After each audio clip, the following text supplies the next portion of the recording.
نئی نسل پہ اثر ہوگا کیا بلکہ اثر ہو رہا ہے، یعنی وہ دین سے متنفر ہو رہی ہے۔ اب ان کے پاس اتنی گہرائی اور درک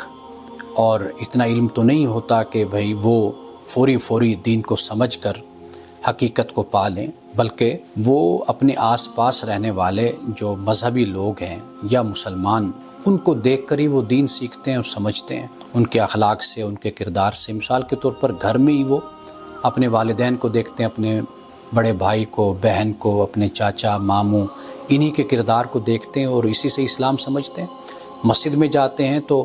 جو خطیب عالم تقریر کر رہا ہے اس کی تقریر سے سمجھتے ہیں، یا اسکول میں جاتے ہیں تو اپنے استاد ٹیچر کا جو رویہ اور سلوک ہوتا ہے اس سے دین سمجھتے ہیں۔ تو لہٰذا آج کی جو نسل ہے وہ دین سے اگر دور ہو رہی ہے تو اس کی وجہ دین نہیں ہے، دین تو انہوں نے ابھی پڑھا نہیں ہے۔ وہ در حقیقت دین سے وابستہ یا دین کی بات کرنے والے یا خود کو مسلمان کہنے والے، ان کی زندگیوں کو جب دیکھتے ہیں کہ جو بالکل خلاف اسلام بلکہ خلاف عقل و فطرت ہے، تو وہ اس وجہ سے پھر دین سے متنفر ہونا شروع ہو جاتے ہیں۔